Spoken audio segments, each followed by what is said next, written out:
Hi, this is the voice, Michael Chavello. You're listening to the Premium Oddscast, hosted by leading MMA oddsmaker Nick Kalikas, fight scientist and author of Fightnomics Reed Kuhn, and MMA journalist Brian Hemminger. The absolute best UFC betting info, picks, statistics, and analysis from the most respected authority in mixed martial arts betting, MMAOddsBreaker.com. Welcome to the Premium Oddscast, presented by 5 Dimes and hosted on MMAOddsBreaker.com. I'm Brian Hemminger, joined today by leading mixed martial arts oddsmaker Nick Kalikas to break down this Friday's UFC Fight Night 55 event, which takes place in Sydney, Australia. Now, if you're unfamiliar with our format, myself and Nick will be breaking down the fight card from top to bottom, providing extensive analysis and a pick for each fight after doing our film study for the event. Then, fight scientist Reed Kuhn will step in and offer his expansive numerical insight on all bouts with sufficient data. Today, Reed will be able to contribute on 3 total bouts. Now pay special attention to our MMAOddsBreaker.com staff picks article in case we make any last-minute changes to our picks, because that's where the official picks will be. Now, briefly looking back at our last event, our premium package bets for UFC 179 went 0-3 to lose 9.18 units. We did win our free bet, which was a 2-unit play that included the under in the Bobby Lashley fight from Bellator 130 and the over 2.5 with Phil Davis versus Glover. But our 3 premium bets, which included Felipe Arantes, Chad Mendez, and Hans Stringer, all failed to cash. Back to the present, UFC Fight Night 55 features an 11-fight card in total and will be aired on UFC Fight Pass and Fox Sports 1 this Friday night. Let's dive right in. Now, kicking off the prelims on UFC Fight Pass is a bantamweight contest between Chinese fighter Jemabike Turjan, who is 17-2, taking on Marcus Brimage, who is 6-3. Now, Nick, where did you open this fight, and how's the public shifted things so far? I opened Brimage minus 380 to come back on Turjan, plus 260. All lines I quote on this podcast are courtesy of 5dimes.eu. And right now at 5 Dimes, it's minus 525 for Brimage to come back on Turjan, is plus 415. Hard to argue with, the line movement, even though I do think the line's getting a little bit out of control, on Brimage here. But at the same time, I mean, styles make fights, and Turjan overall, I mean, he had a lot of hype coming into his UFC debut for sure. A lot of people were expecting really good things, from this guy. He seemed like a well-rounded prospect coming in. Could do a little bit of everything. He's, of course, hasn't lived up to the hype, obviously. I mean, suffering that loss to a diva and then the submission, armbar, in his last fight to Issa. And he just, in those fights, he's just shown kind of some flaws in all areas of his game. I mean, he's got okay stand-up, he's got okay, wrestling and submission game, ground and pound, whatever you want to say. I mean, he's a well-rounded fighter, but he just isn't that good anywhere. And against a higher level competition or competitor like Brimage, he's going to be in for some hurting here. Brimage has shown some serious improvement, throughout his UFC career. Of course, he was an Ultimate Fighter competitor, but he's been putting the time in the gym and he's looked pretty impressive. I mean, you got to give him credit where credit's due. I think in his last fight against Doan, I mean, that fight could have realistically went either way. In fact, a lot of people did score for Brimage in that fight. So that's a very solid, tough opponent. And he performed really well. I mean, unfortunately for him against McGregor, he was just outclassed, outsized in that fight, and he got destroyed. But beyond that, I mean, he looked great against Hedis, and he's shown a lot of potential in keeping the fight standing when he needed to, and using his outstanding striking game to basically outpoint his opponents, and he also has power to go along with it. So Brimage, I think is going to basically be able to do the same thing here. He's going to be able to keep the fight upright if he wants. His wrestling should be a little bit better than Tuan here in this fight, and he should be able to outpoint him, if not get a late KO, I think, over Turjan in this fight. So again, it's hard to really argue with the early action coming in on Brimage here in this fight. I think stylistically he should be able to have his way with Turjan. I'm sure Turjan's going to show up. He needs to win this fight. I mean, if he doesn't win this fight, he's going to be cut from the UFC, almost no doubt about that. So he's going to come in and probably put on his best performance to date, but unfortunately for him, I don't think it's going to be enough, and Brimage is going to get the W here. And I completely agree. Honestly, Turjan just isn't a UFC caliber fighter in my opinion. His two opponents, Marca Diva and Leandro Issa, were barely UFC caliber fighters, and they both were able to beat him, although Turjan was doing better against Issa in the last fight before eventually getting submitted. So, Tuan is not the worst, but he's clearly going to be outclassed here by Brimage. While Tuan is going to be a little taller, Brimage has learned to use his distance in the stand-up very well. He has great footwork. His stand-up has improved drastically since his appearance on The Ultimate Fighter. He really doesn't have anything to worry about in terms of Tuan's ground game, because Brimage was able to stifle Jimmy Hedis. And if he can stifle Jimmy Hedis, he's going to be fine against Tuan. Now, on the feet, I really expect Brimage to just style on Tuan here. He's going to be landing at will. He's going to be landing at a significantly higher volume, and he should be able to dodge whatever Tuan throws, because Tuan just does not throw very accurately, and it's pretty ugly, honestly. He basically just wings big punches, and they're very easy to dodge, and Brimage should have no problem getting out of the way of these. Like, Brimage's striking defense isn't amazing, but I think a lot of that is factored in because of the Conor McGregor fight, and he just landed everything he threw. And believe me, Jimabuki Tuan is no Conor McGregor. So honestly, Marcus Brimage should win this fight wherever it goes, but it's probably going to stay on the feet, and Brimage is probably not just going to win, but he's probably going to finish him. So my pick is definitely Marcus Brimage here. Now, moving up to the middleweight division, we have Luke Zachrich, who is 14-3, taking on Ultimate Fighter Nations veteran Dan Kelly, who's making his UFC debut at 6-0. Now, Nick, what's the MMA oddsmaker's perspective on this one?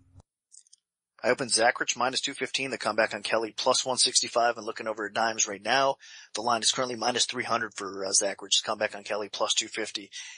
Interesting fight because, I mean, honestly, both of these guys, I think a lot of people would question if they're UFC level. I know it's a little bit unfair to say. I mean, especially with Zachrich, he's coming off of a pretty impressive win in his last fight, so you got to give him some credit for that for sure. But that being said, I mean, Kelly is an Ultimate Fighter veteran in his own right. I mean, he was a tough Nations vet. He did lose to Sheldon Westcott by submission by arm triangle choke, so he's got some flaws, being that he's actually has kind of a submission, a grappling background. He's a former judo Olympian. So he does have that going for him as far as his judo goes, but at the same time, it hasn't really translated that well into the cage or into MMA in period. He's okay. He's undefeated again, but the competition has been obviously a lot lower than what he's facing in the UFC. Kelly is an aggressive southpaw. He's not the most technical striker in the world at all. He basically uses his striking to close the gap, to look for takedowns, and use his ground and pound and submission game. So that's what he's going to have to do here against Zachrich. He's going to have to get this fight to the floor and try to submit Zachrich. It's not going to be that easy though, because Zachrich is a more skilled fighter in this fight. I think all around Zachrich's game is pretty decent. Again, that's kind of why I was saying it's a little unfair to say about Zachrich. I mean, he's got a decent resume coming in, but still against high level competition in the UFC, I don't expect Zachrich to perform that well. But in this particular spot here against Kelly, he should be able to win this fight unless he does spend a lot of time on his back and Kelly does smother more, possibly submit Zachrich. But it's really Zachrich's fight to win or lose. He's got the better stand-up game. He's got a lot more experience against better competition coming into this fight. He's going to have some advantages pretty much across the board. His sub game in his own right isn't that bad. Zachrich can definitely finish a fight by submission, and again, he can finish the fight on the feet as well. And Kelly does eat a lot of punishment on the feet. I mean, his strike defense is a little soft at times as well. So it's basically Zachrich's fight to win or lose here, and I think he probably can get the W. But I mean, laying 3-1 on a fighter like Zachrich is never a great idea. So for me, it's a type of usually you say dog or pass situation or favorite or pass situation. For me, this is just a pass situation. I wouldn't waste my money on this fight, to be honest with you guys out there. So for me, it's just a total pass. But as far as a pure pick goes, I think Zachrich should be the better fighter, so he should get the W here. And I'm in complete agreement. Kelly's coming into this fight making his UFC debut at 37 years old, and while his record is 6-0 on the show, I mean, he got absolutely obliterated by Sheldon Westcott, who was a blown up middleweight on the show, and Kelly was a natural middleweight. Westcott absolutely can fight at welterweight, maybe even lightweight. Man, and he just absolutely destroyed him, just steamrolled him. Now, I'm not saying Luke Zachrich is going to be able to do that, because he's not quite the the athlete that Sheldon Westcott was, but Zachrich is a significantly more technical fighter than Kelly. Zachrich showed in his last fight that he can work the stand-up. He has pretty nice technical skills on the feet in terms of his jabs and straight punches. He controls distance well, and against somebody that's not a very good striker, Zachrich should be able to just have his way with him there. Now Kelly, he needs to close the distance, work that judo, and try to throw Zachrich on his head. But even if he gets him there, Zachrich is a significantly better ground fighter in terms of submissions with his Brazilian Jiu-Jitsu than Kelly is. So basically the only way that Dan Kelly can win this fight, in my opinion, is if he repeatedly throws Luke Zachrich on the ground and then is able to stay on top of him without getting in any precarious positions. And I think that's just a little bit too much to ask. And honestly, it's not looking good for him, especially at 37 years old, making your UFC debut, where your talents are basically already starting to deteriorate. I really just don't think this guy's going to have much of a future here, and they're basically putting him on this card because he was on The Ultimate Fighter and he's Australian. And other than that, he has really no business in this fight, and Luke Zachrich should win relatively easily. So Luke Zachrich is definitely my pick. Now, dropping down to the welterweight division, we have another Ultimate Fighter Nations veteran in Vic Grujic, who is 7-4, taking on Chris Clements, who is 11-5 with 1 no contest. Now, Nick, where did you open this fight, and how's the public shifted things so far? Basically, pick 'em. Clements minus 125, Grujic minus 115. The line has flipped since then, and Grujic is now the slight favorite, minus 145. The comeback on Clements is plus 125. Again, it's kind of hard to argue with the early action here because Clements, I think he's the better striker by far. I mean, he definitely has some skill on the feet. But unfortunately, he's been out for so long. I mean, he's been out for over a year. And I think that any momentum that Clements could build off of, I know that, I mean, he hasn't looked the best in the UFC at all, obviously. I mean, he's coming off that devastating loss to Stephen Thompson. But, I mean, he had his moments, I guess, in the Riddle fight. And then I guess Wisniewski, he did look okay there as well. So I'm talking about as far as career level, Clements has definitely upped his overall game for being a striker. He's made some improvements. So he needed to keep the momentum going, especially at his age, and keep on improving and try to get better and become more than just a striker. And I think out of the two, Grujic is in that area that he is. I mean, he's not impressive either. He's getting up there in age as well. I believe Grujic is 37 and Clements is 38. So both these guys are past their prime, but Grujic is probably the best that he's ever been in his career. He's the more complete MMA fighter at this stage. Obviously he's coming off a pretty impressive, knockout win in his last fight too over Indich. So it's going to give Grujic a little bit more confidence. He's been training at a good camp, with the crew over at Alliance as well. So, he's got good training partners around him, and he is upping his game, even though he is, again, past his prime a little bit. So I think Grujic at this stage is the more complete fighter. There's a lot of question marks around Clements, even though he's the better pure striker in this spot. I still have trouble picking him straight out, honestly, because I think Grujic is just a little bit above him right now. But definitely a pick 'em type of fight that could go either way, and a tough one to bet, honestly. So my pure pick is going to be Grujic because I do think he's just a little bit farther ahead right now. And Clements being out for that long does worry me a little bit. And I completely agree. While Clements might be a slightly better striker than Grujic, the fact that he's been out for so long at that age, and coming off of a devastating finish, scares me quite a bit. Honestly, Vic Grujic has been putting in the time and actually really working to become a better fighter. He's been training at some good gyms in the United States, and he followed, I believe, Ross Pearson over to the U.S. and was training at Alliance, and the improvement showed in his last fight. He looked great against Chris Indich, and I think that he could look similarly good here against Clements. Clements has some very poor striking defense, and if Grujic really wants to, he could just put the pressure on him and probably outwork him, maybe even knock him out. Obviously neither of these guys are top-level UFC fighters. They're both pretty bottom-of-the-barrel welterweights, but in terms of bottom-of-the-barrel welterweights, I do think that Vic Grujic is a little bit higher on that totem pole. I think he's got a little bit more well-roundedness to his game, and he has been more active, which is very important, especially for Clements making his return after over a year away in Australia against an Australian. I think it's going to be tough for him. And, honestly, Grujic could definitely score a knockout here, especially with, Clements' questionable chin coming off of the Thompson loss. So, I'm gonna pick Vic Grujic. Now dropping all the way down into the flyweight division, we have Richie Vassuli, who is 10-3, taking on Luis Smoka, who is 7-1. Now, Nick, what's the MMA oddsmaker's perspective on this one? Smoka opens minus 315 to come back on Vassuli, plus 235. In another spot right now where a little bit more action coming in on the favor of Smoka, he's minus 330 to come back on Vassuli, is plus 270 now. And again, another spot where I can honestly relate, and I think that I can agree with Smoka being a 3-1 favorite. I think it's about right. It's fair. I mean, Vassuli, he's not a bad fighter. He gets probably a little bit too much disrespect in a lot of ways. I mean, he's got a solid grappling base. I think that's by far his best attribute. He's not too bad on the feet, but he's definitely wrestling, his submission game, getting the fight to the floor. That's more of his style and more effective for him in that area, but he's going to have some problems. Smoka, obviously, I mean, he can be put on his back. He can be controlled a little bit, but man, that length in those limbs. I mean, Smoka's pretty tall for 125, and he knows how to use that reach a little bit. So I think Smoka's going to be able to probably maintain this fight upright and do some damage. I think Smoka's by far the better fighter overall.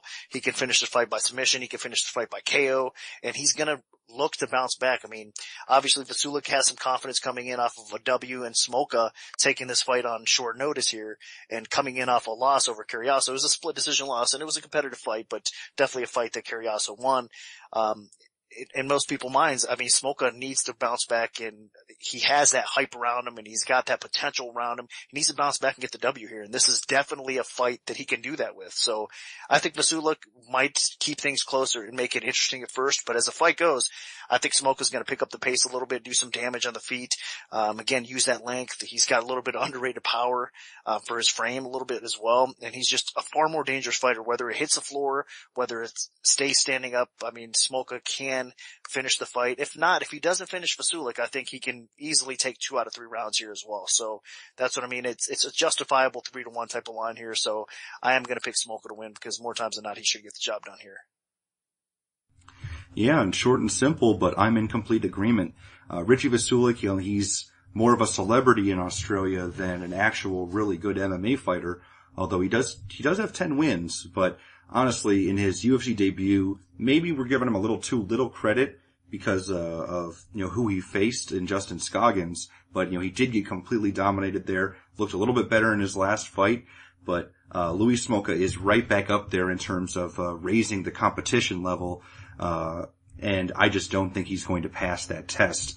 Vassuli is a little up there in years. Smoka trains out of a great gym in Hawaii with some really talented guys, with Max Holloway and Russell Doan and Dustin Kimura, and all those guys are really starting to gel together. And Vassuli just doesn't have that same group of guys that he can really sharpen his skills with. And honestly, Smoka is going to be longer. He's going to be taller. He's going to be, I think, the better wrestler and possibly the better submission fighter, although he doesn't really use his submissions that often. And Smoka is definitely going to have more power, both standing and on the ground.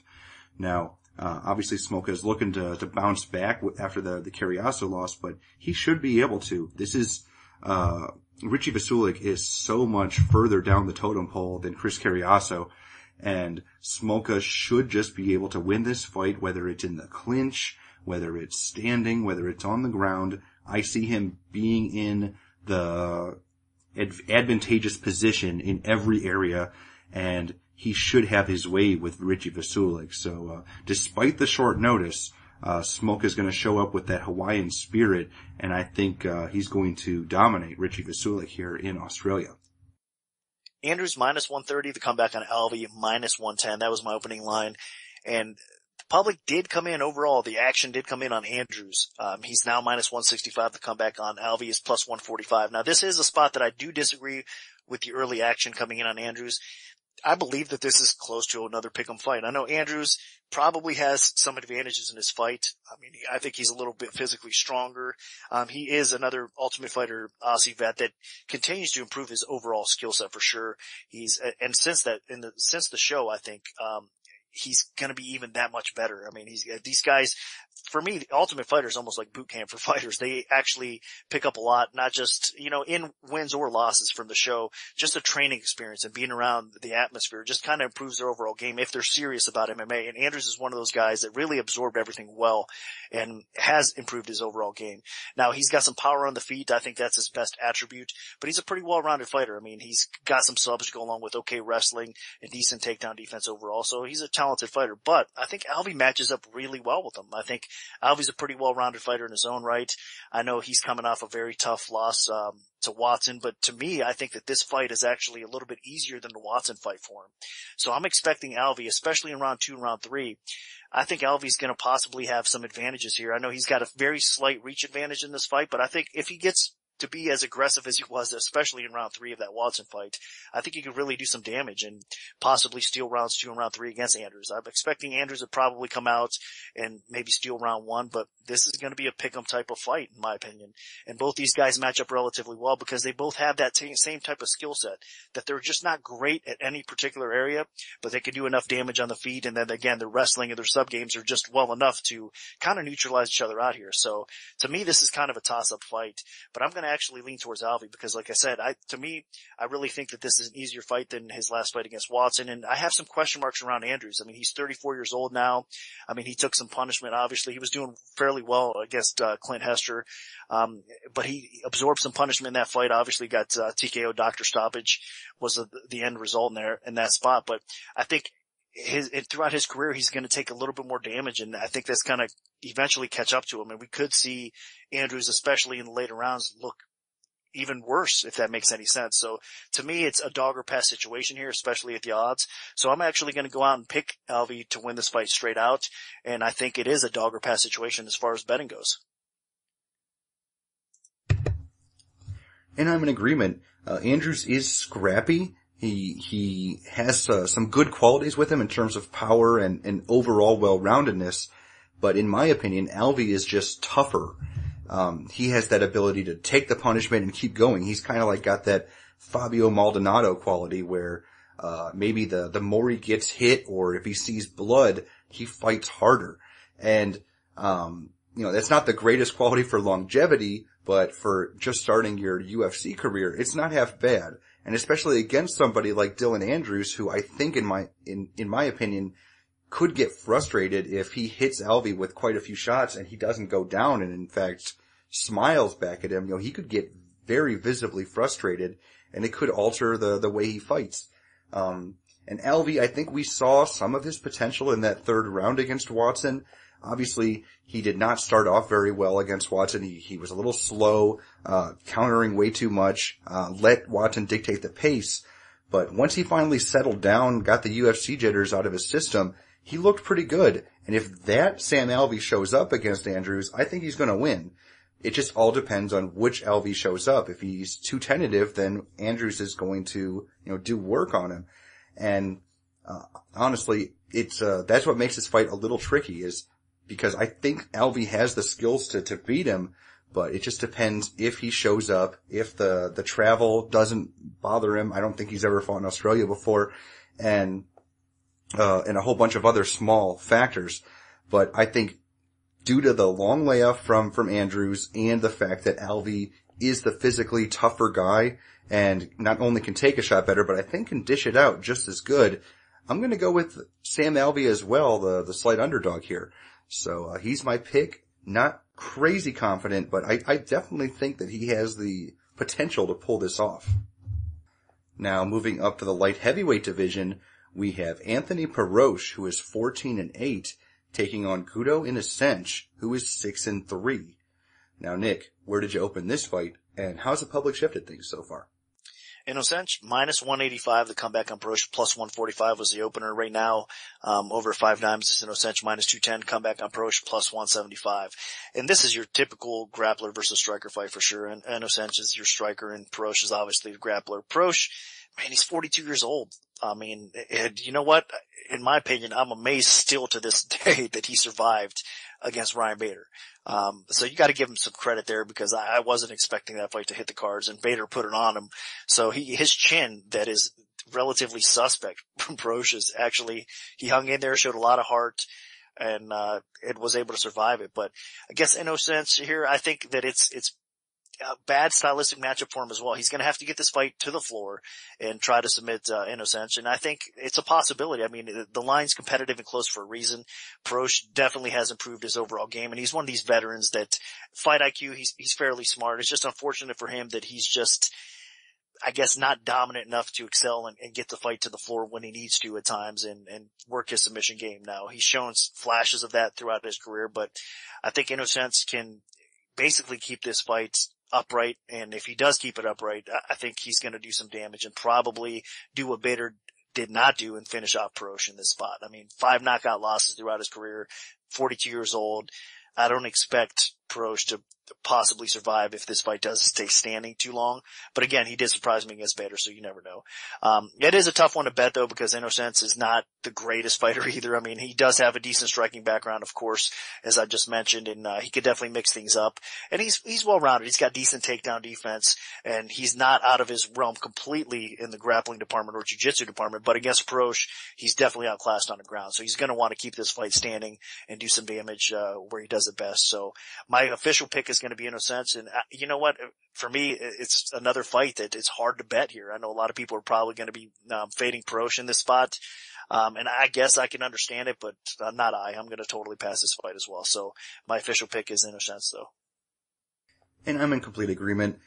Inocente obviously looked really bad in his UFC fight against Derek Lewis. But again, that was at heavyweight, and I still to this day have no idea why he took that fight at heavyweight, considering he's already fought multiple times at light heavyweight in his career, and there really wasn't a need for him to take that fight at heavyweight. I mean, that was just a full-on UFC debut with a full fight camp, I believe.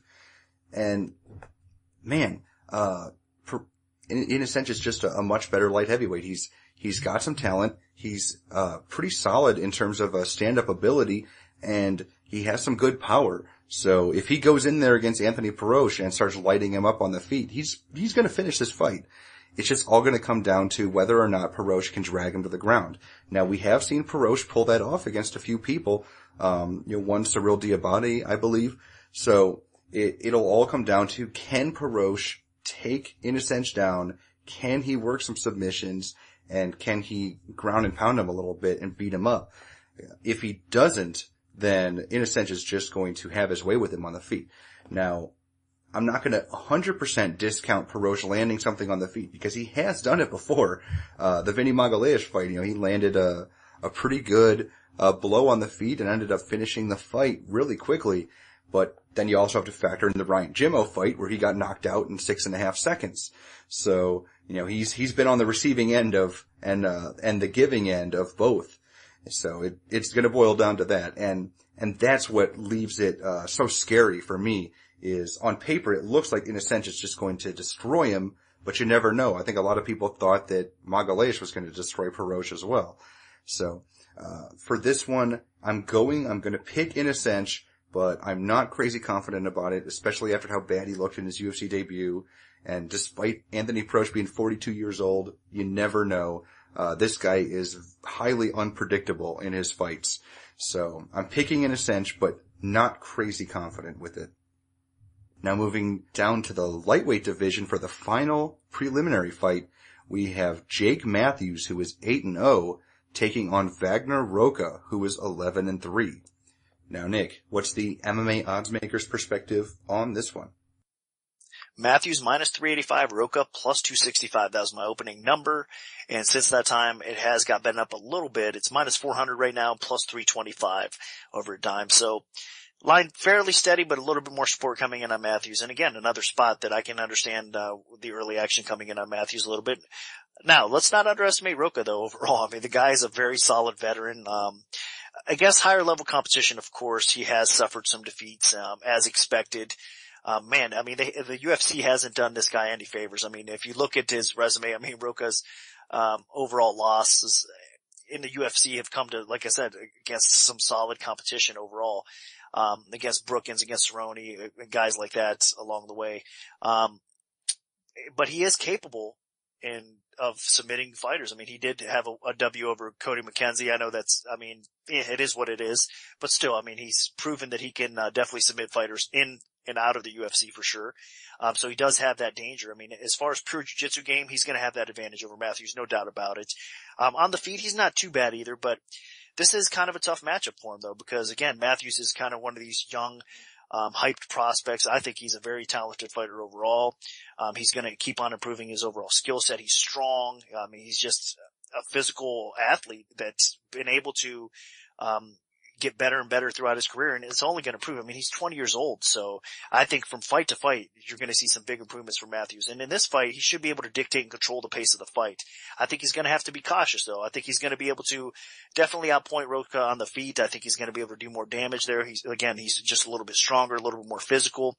Up against the cage in the clinch work, I think he's going to be more effective there as well. And if Matthews wants to get this fight to the floor, I think he's going to be able to get it to the floor. He has to be cautious, though, because again, Rocha's submission game is legit. So he's going to have to kind of test the waters and not get caught in anything stupid.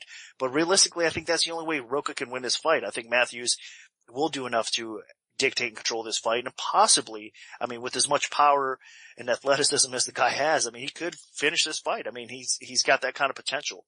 So, which would be a huge, cap for him, on his resume for sure. I mean, Matthews finishing a guy like Rocha, which is not an easy finish. He's only been finished one time in his career. That would be fairly impressive. But even if he doesn't get that finish, like I said, I think he can at least control the action and dictate the tempo of the fight.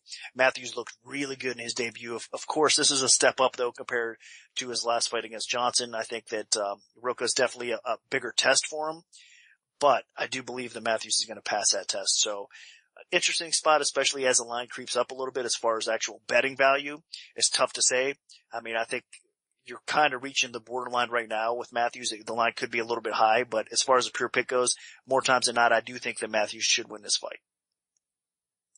And I'm in agreement. The one thing is, you have to factor in that Wagner Rocha is pretty darn good in terms of toughness. I mean, the guy went, I believe, the full 3 rounds with Donald Cerrone.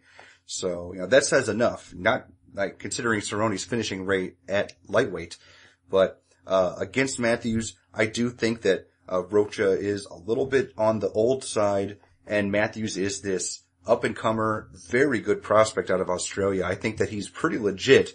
Now, obviously, his UFC debut was a lot easier against Deshaun Johnson, a guy that was very overrated and came in with a very poor strength of schedule.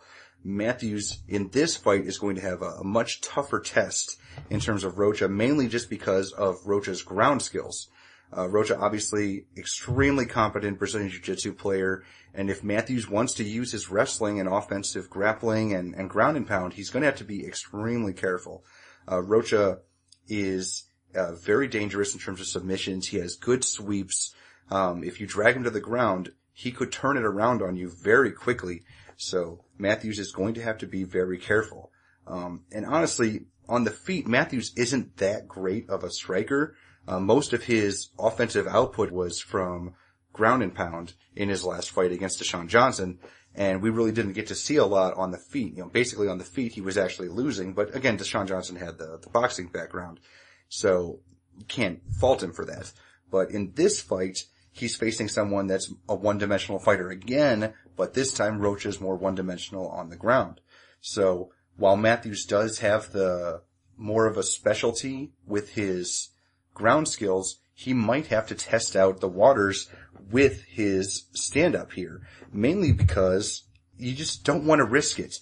And on the feet, even though Matthews isn't anything special, he should still be better than Rocha.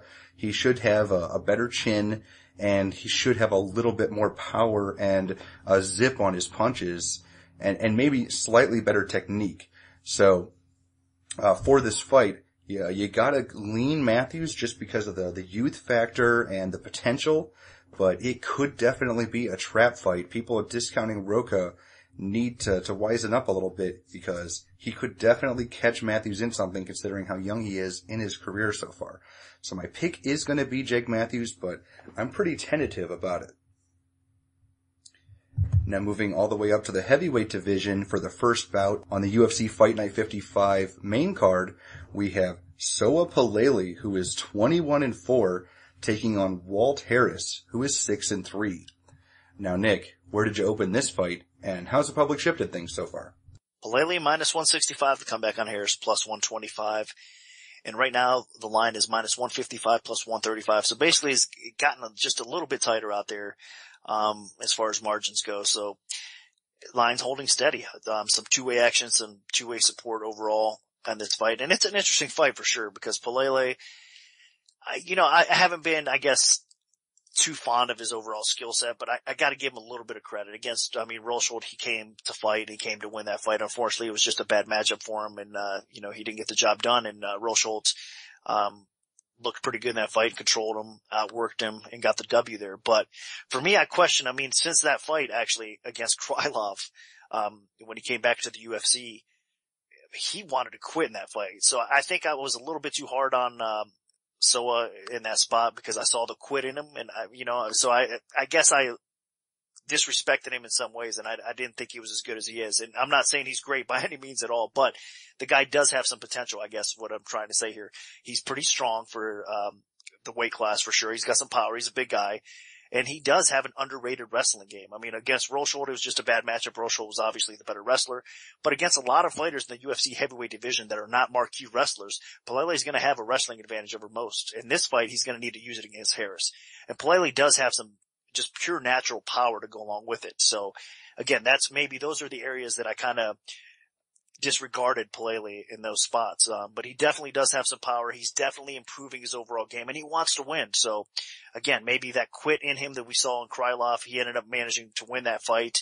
But man, he needs to really thank his corner and the referee for not stopping that fight because he wanted out of that fight still. That being said, he has shown some improvement since that time. And again, he's going to have some confidence. He got a couple W's in the UFC before his loss to Rockhold. So he's got that going for him, and he's going to look to bounce back here against Harris. Now, Harris is coming into this fight on short notice. But he was training for another fight outside of different promotions. So it's good to see Harris coming back into the UFC. I think that, he deserves to be in the mix in the UFC heavyweight division for sure. And Harris is a very talented striker. He's a very athletic guy. He's got some power. He's got some speed. He's very dangerous on the feet for sure. And Pele, that's why he's going to need to get this fight to the ground, because if it stays standing, I think Harris is going to be way too much for him. He's going to do too much damage to Pele on the feet, especially early on. And he's going to be Pele is going to be in some serious trouble. So if he can't get this fight to the floor, I think Harris has a good chance to pull off this upset here. And in fact, overall, especially, I think it is a dog or pass situation. I am, I guess, getting more respect for Pele's game overall, but I still think that Harris has more upside to him. Pele is getting up there. He's 36 years old. Harris is a little bit younger at 31 too. And I think Harris is going to have a little bit more confidence coming in. He just faced a wrestler that shouldn't really be the heavyweight division in, outside of the UFC against DJ Linderman. And he was able to, do some good things in that fight and get the W there against, Linderman. And I think he's got some positive momentum and some newfound confidence coming into this fight as well. So I think Harris is possibly a live dog in this spot. I think he does definitely need to keep this fight upright to get the W here, but both of these guys tend to fade a little bit as the fight goes on, and Pele's cardio is questionable at times. It's kind of hit or miss with him as well. So I'm looking for Harris to probably get the stoppage once Pele starts slowing down even more so. I think Harris is going to be dangerous enough to probably get the finish here. So my pick is going to be on the underdog Harris. Again, it's another kind of toss-up fight, but I think it is a dog or pass situation. I'm going to pick Harris. While I initially thought that Harris was a live dog, there's a couple things that are scaring me away. The first one is the short notice, and Walt Harris doesn't have a gas tank anyway, and then just factor in the short notice, I do think that that's going to hurt him. And the fact that we're waiting on Soa Pele to slow down for Walt Harris to get a TKO is another thing, is because almost every one of Walt Harris's finishes has been very quick in the first round. I don't see him getting a late TKO stoppage. You saw in the Rockhold fight for Harris where he started strong, and then the second he couldn't get that early first round finish, his gas tank just completely disappeared, and Rockhold just, worked him over with takedowns and outstriking him. So for this one, I really think that unless Walt Harris can put Soa Pele away very quickly, which is not easy against, these big hulking Australian fighter, then I think Walt Harris is going to gas out, and Soa Pele will be the one that takes him down and then just starts smashing him with those Donkey Kong punches like Mark Munoz. Because that's where Pele does all of his damage. He's not a very good stand-up fighter. He's not very fast. But what he is he's incredibly strong. And when he gets on top of you, he knocks people out. I mean, that's pretty much how he's knocked out almost every single opponent he's faced. And it's now how he finished everybody in the UFC. And against Walt Harris, it could definitely happen. Walt Harris does not have the best takedown defense. He is a good athlete, but you got to question his chin after the Krylov fight where he got knocked out in 30 seconds. And at least for Pele, he's hung in there. It wasn't pretty at times. You know, he wanted to quit in the Krylov fight, but he's gone in there and he got that third round TKO against Krylov. He lasted the full 3 rounds against Rockhold despite, you know, really getting worked over. And, against Walt Harris, I really think he's going to survive that early storm from Harris, and then he's just going to start getting some takedowns. He's, been spending a lot of his training camp with Mike Swick's crew and some good Iranian wrestlers. So I think his wrestling is going to be up to snuff, and he's probably going to be able to get Walt Harris to the ground and really start putting some hurt on him. I'm not a believer in Walt Harris. Like, you gotta show me, and he hasn't shown me anything yet. And at least Pele has done that. So I'm gonna pick, the Aussie to pull one off in front of his hometown fans here in, Sao Pele. Now moving up to the middleweight division, we have former Ultimate Fighter winner Robert Whittaker, who is 13-4, taking on former Ultimate Fighter standout Clint Hester, who is 11-3. Now Nick, where did you open this fight, and how's the public shifted things so far? I opened Hester minus 150, the comeback on Whittaker plus 110, and looking over the line right now, it's Hester minus 185, the comeback on Whittaker plus 160, so early support coming into action, I should say, coming in on Hester, and not that surprised. I mean, it's Hester's kind of more natural weight class. He's going to have some physical advantages in this fight, no doubt about it. He's going to have pure size. He's going to have reach advantage. He should have a little bit of strength advantage to go with it. Hester's quite an athlete as well. So I think people are believing in the hype and the improvement of Hester. And of course, Whittaker, he hasn't looked out of his last 3 fights. He hasn't looked the best. I mean, he bounced back with a pretty impressive performance over Rhodes. But again, that was at welterweight. And that was definitely a solid win for him, but I think he's lost a little bit of stock, according to most people and most bettors out there as well. So this is just a head scratcher type of fight. I'm really wondering why Whittaker is moving up to 185. I know he won the Ultimate Fighter at 185, and you know he has some experience competing at 185. The finals was at 185 as well, and he didn't look too bad. And he's going to have some speed advantages over Hester. I think he actually does have a striking advantage over Hester as well. But still, I think it's really strange for me that to see Whittaker kind of moving up in the weight class a little bit, because he is going to be outsized, and he's not going to have some of the physical attributes some of these guys have, and this is a great example with Hester. So Hester is going to probably look to grind Whittaker out. It's not going to be an easy task because, you know, either at welterweight or at middleweight, I mean, Whittaker's takedown defense is pretty legit, pretty solid. So I think most of this fight will probably end up playing out maybe up against the cage in the clinch area. I think Whittaker could probably keep it upright enough that he's going to make things interesting. I mean, he's going to have some speed advantages over, like I said, over Hester. I think he's got the pure boxing advantage over Hester as well. Hester mixes things up a little bit better, and he's definitely got some power to go along with it. So I think we're going to see a relatively close striking affair if it does stay up on the feet. And I wouldn't necessarily recommend betting Hester in this spot. It's just such a weird matchup. I think it is a dog or pass situation.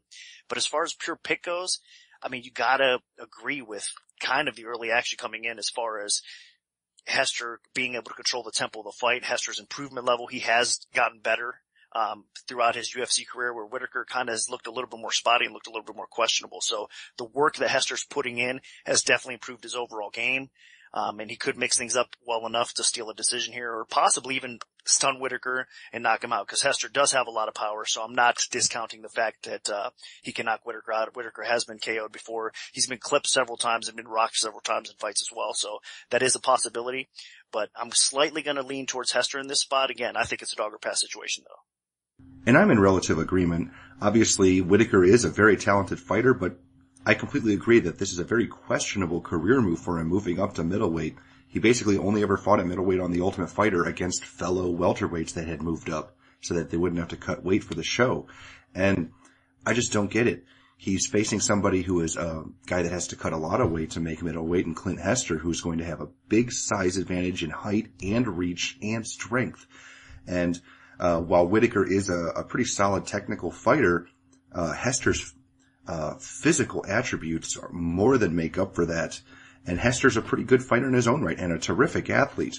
Obviously, he's done very well. He's worked a lot on improving his weaknesses in terms of defensive wrestling and defensive submission skills because he was able to last all 3 rounds against Antonio Braga Neto in his last fight. And even if he scored the fight for Neto and Hester ended up winning the split decision, just the fact that he didn't get submitted in that fight is impressive enough to me. Now, in this fight, I really see Hester bullying Whittaker a lot because Whittaker is at his best when he's at range and he's able to land with power and use his speed. And if Hester can just push him into the fence, he doesn't even have to take him down, but he could just beat him up with knees, elbows, and dirty boxing. And that's really where he's strongest, is when he makes his fight a little ugly. Hester is, in my opinion, the more diverse fighter too. He has some really nasty elbows and he can throw out some flying knees, all kinds of regular attacks. And if he wants to just use a jab, and if he's really been working on it, he should be able to pick Whittaker apart with that due to his massive reach advantage. The only real thing that I'm going to give some credit to Whittaker here is he probably will have the conditioning here because he's not going to have to cut hardly any weight to make middleweight, and he should be able to go the full 3 rounds at a high pace. And he does throw at a higher volume than Hester, although now he's not quite as accurate.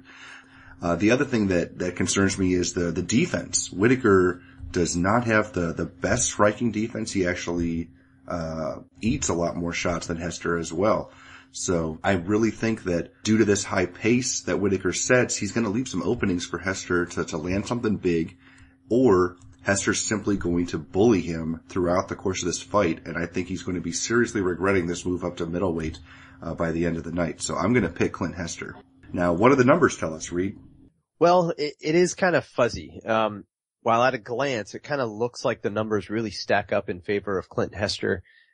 Even the performance metrics. He actually has very accurate hands. It doesn't really matter for what weight class. His number is really extraordinarily high. Whittaker's is high also. He has been an accurate striker. Hester has just been a little bit more dominating.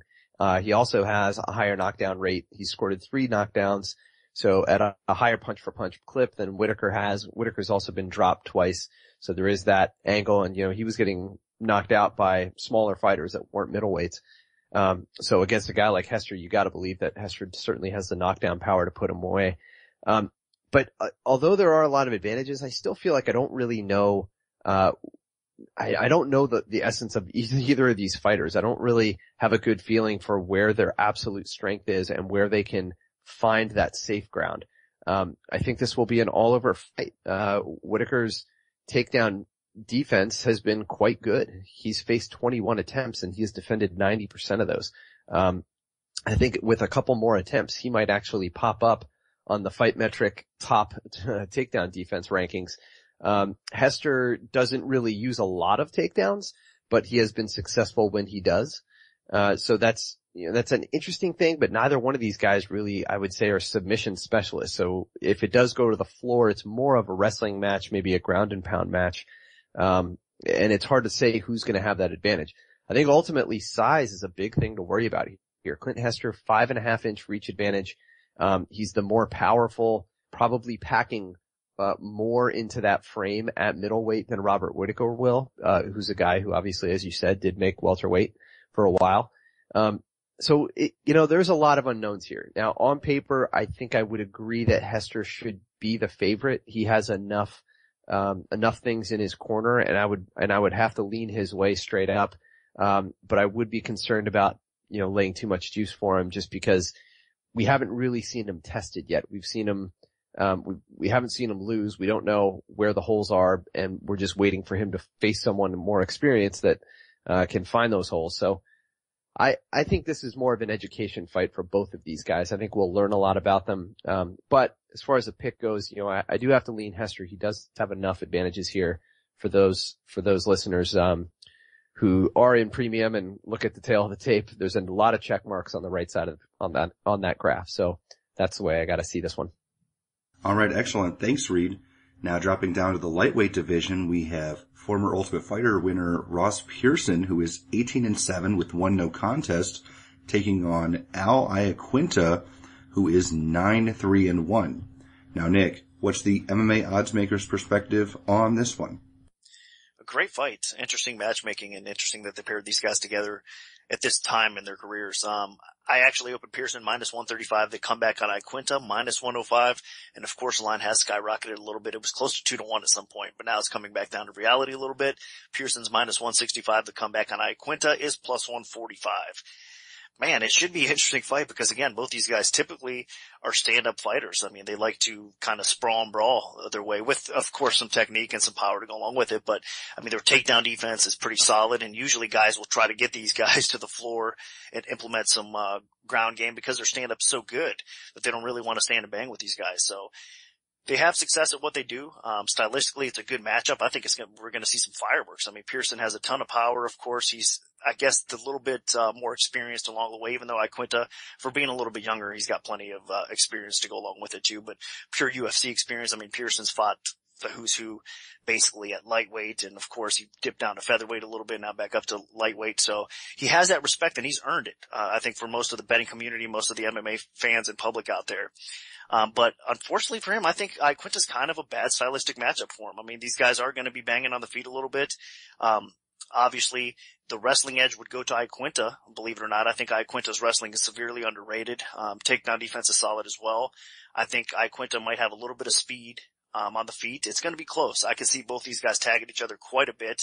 But as far as chin goes, I know Iaquinta's been rocked before. He gets clipped throughout his UFC career. He's been clipped a few times as well.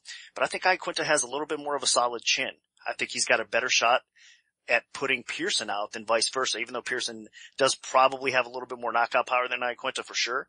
I still think that Iaquinta has probably a little bit better chance of getting that KO if it happens. If not, it's going to be a really close decision on the scorecards. I think we're going to see maybe controversial decision if it hits the cards, a split decision type of fight for sure. But, I mean, with their attributes, this should be an exciting type of fight. So I'm going to go with the youth here. I think that Iaquinta, again, is probably going to edge this fight out in a close decision, or even possibly surprise people and get a stoppage over the veteran, the solid fighter in Pearson. So my official pick, again, ground game should kind of neutralize each other out, with Iaquinta having a slight edge on the ground, but my official pick is going to be the dog in Iaquinta. I'm going to have to go the other way. Honestly, I just think that while Iaquinta does have a lot of talent, the fight IQ just isn't there. Maybe against somebody that isn't a great striker, like in a couple of his most recent fights, he's going to look really good. But we haven't really seen him tested by somebody that is very talented on the feet and is going to offer him that big challenge. And I think Ross Pearson is that big challenge. You know, Ross Pearson is a legitimate fighter. He's got some serious knockout power. He is improving in every facet of his game, and he's really coming into his own at this point in his career. Iaquinta still has a little bit of work to do, in my opinion. While he does train at a great gym, some of his decision making has been questionable. You know, the Mitch Clark fight, the Michael Chiesa fight, where that submission defense isn't quite there. Now, I don't think that's going to be a huge problem against Ross Pearson. What I do think is going to be the problem is the well-roundedness of Pearson, and Pearson has come a long way from the fighter that initially won the Ultimate Fighter.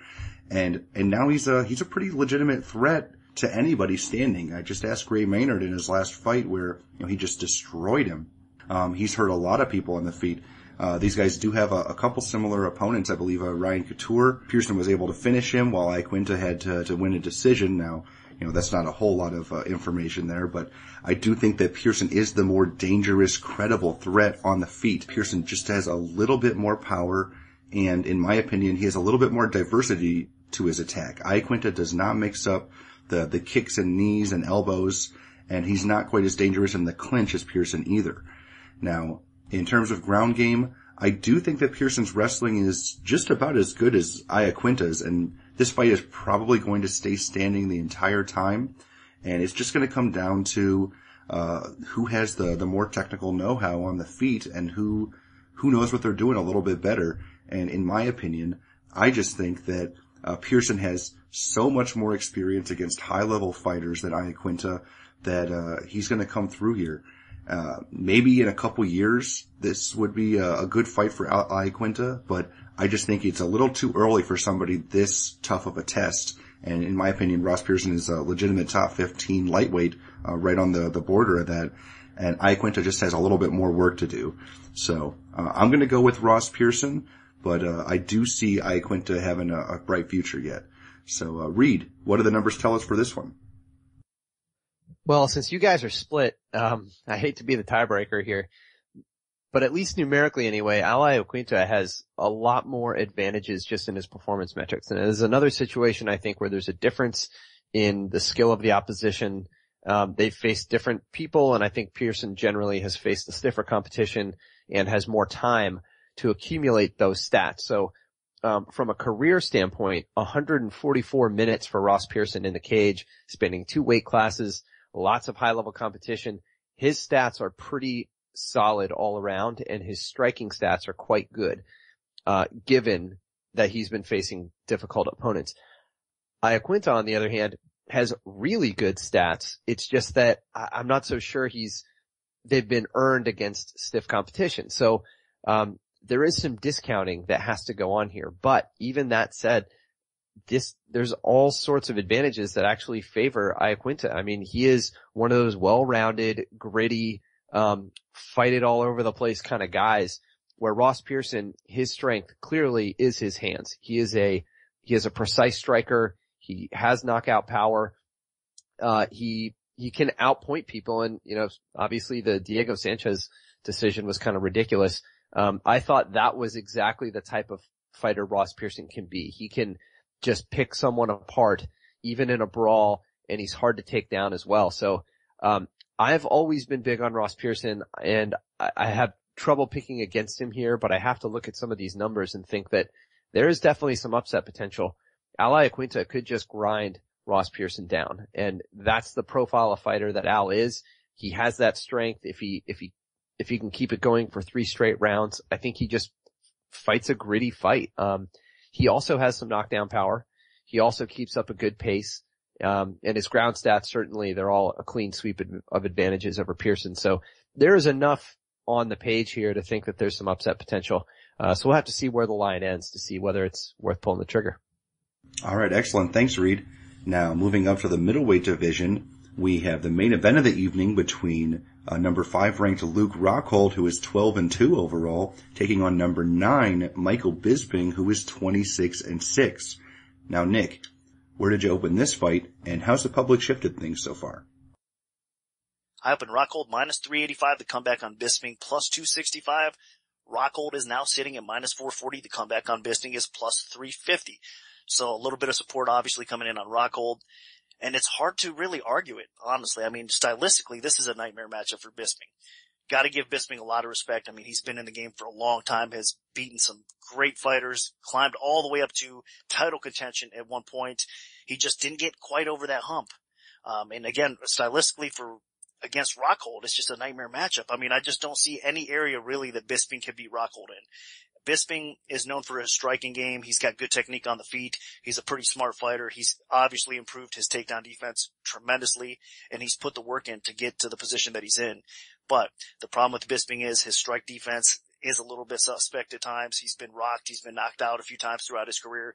And obviously Rockhold has as well. I mean, if you look at it, they both have 2 official knockouts on the resume, but still I think Bisping has a little bit of a softer chin on the feet. Rockhold mixes things up a little bit better. He has a more of a versed attack for sure on the feet, has a little bit of power to go along with it. So I think Rockhold on the feet, fighting Bisping in his best attribute, in his best area, can potentially beat Bisping there as well. So Bisping's best chance on the feet is maybe to outpoint Rockhold, to keep that chin down and hope that he doesn't get knocked out, and maybe land some bombs on Rockhold as well. But Bisping's not really known for that crazy knockout power, at least in the UFC. So stylistically, again, going back to it, Rockhold is the better fighter. I think he has got more potential on the feet. I think Rockhold obviously has a huge edge when it comes to wrestling, when it comes to takedowns, when it comes to the submission game, when it comes to just grinding the fighter out. Fight IQ, it's pretty close on both ends because Bisping is a pretty smart fighter overall as well. But I like the way that Rockhold thinks when he's in the octagon. He's a very intelligent fighter. I think he can kind of hold Bisping up against a cage. If he does struggle to get takedowns because Bisping's takedown defense is that legit, at times, I think Rockhold will still control most of the action, even, like I said, in the clinch, up against cage a little bit. So it's just hard for me to believe that Bisping wins this fight. So again, all the early action that came in on Rockhold, I do agree with it. I think it's Rockhold's fight to win or lose, and it's going to almost take somewhat of a miracle for Bisping to pull this fight off, or possibly even a bad decision. So I think Rockhold has way more ways he can win this fight, and he's probably going to get the W here.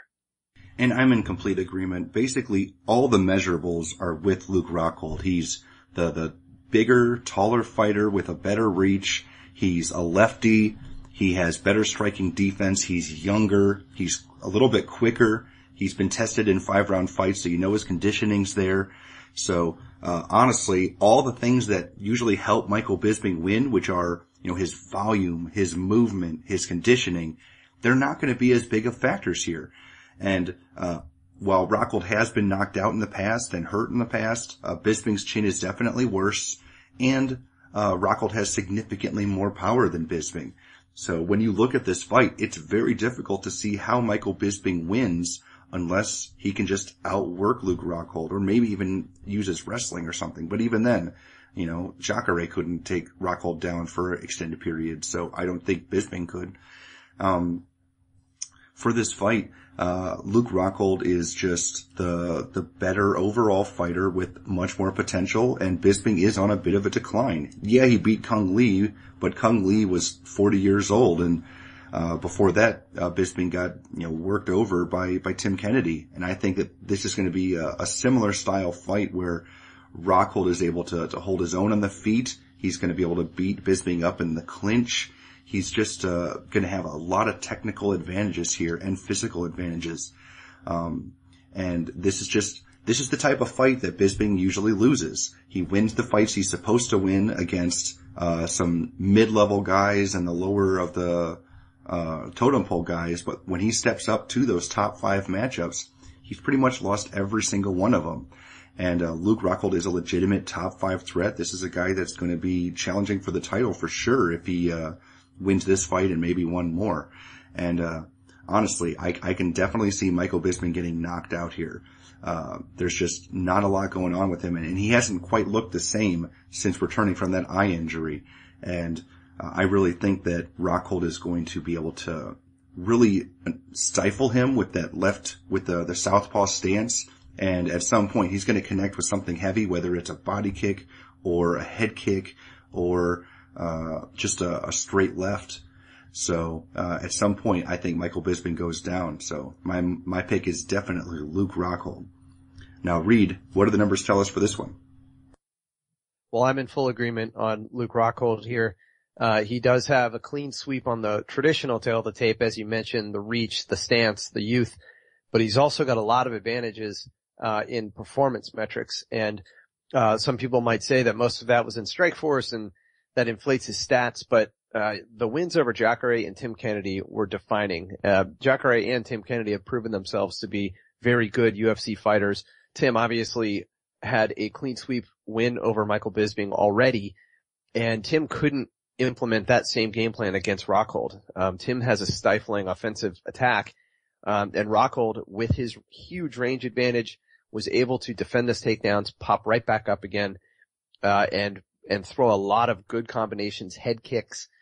He really does have some dangerous striking. His knockdown rate, nearly 9%, way above heavyweight average. Michael Bisping has a long career and has scored knockdowns. They've all come against the fence, in the clinch, or against someone who was kind of a wounded soldier already. So, and in terms of pace, yes, Michael Bisping puts on a great pace. That's how he wins rounds. He outstrikes people by 30%.